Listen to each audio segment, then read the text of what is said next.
Simeon, sometimes we'll see that schools, after a young person has presented to the emergency department, for example, they want some guarantee around risk for their Hmm. setting. And you've just talked about the different complexities that sit with risk and the changeable nature of it. For schools that are interested in clearance, medical clearance, for example, Hmm. regarding risk or some assurance that that young person is no longer risky, Hmm. what would your comment be around that?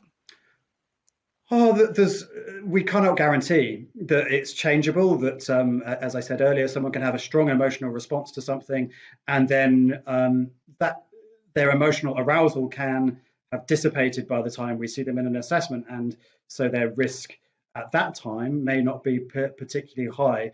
Um, so it's very hard for us to give any guarantees beyond saying at this time, there is no significant mental illness and there is no significant risk right now and for the foreseeable time within a short time frame, really. And these are the mitigate. These are the ways that we are able to mitigate risk. So we'll try and put in place that family support, or we can try and put in place contact with services to try and mitigate some of that risk. We can do safety planning. I think maybe Steve can talk a little bit more about the kind of safety planning and plans around working with young people.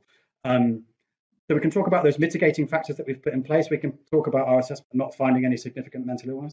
And we can talk about that person being calm at this time and not having suicidal ideation at that time and being able to identify strong reasons for living, which is part of a risk assessment, is to think about what are your reasons for, well, particularly around risk for suicide related behavior, what are your reasons for living and what are your reasons for dying.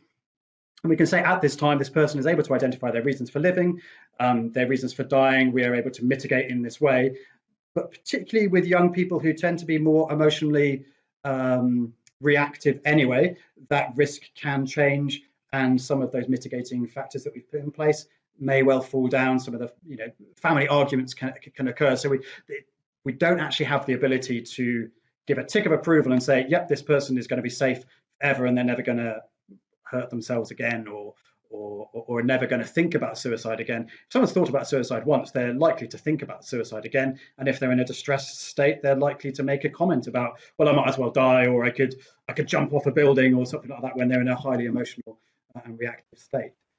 So no, we don't have the ability to guarantee that. It's interesting if you think of mental health and the invisible nature of not being able to see people's thoughts and feelings, and then we add in stigma around mental health. It would be interesting. I wonder if schools would ask, a neurologist for a clearance for a child not to have an epileptic seizure at school, or a endocrinologist not to have low blood sugar and faint and maybe fall over and hurt their head, or something like that. Yeah, it's difficult to predict what you don't know is going to happen for the young person in the next, as soon as they leave the hospital. Yeah, because we all experience, like Simeon said, events through the day that does change how we feel moment to moment.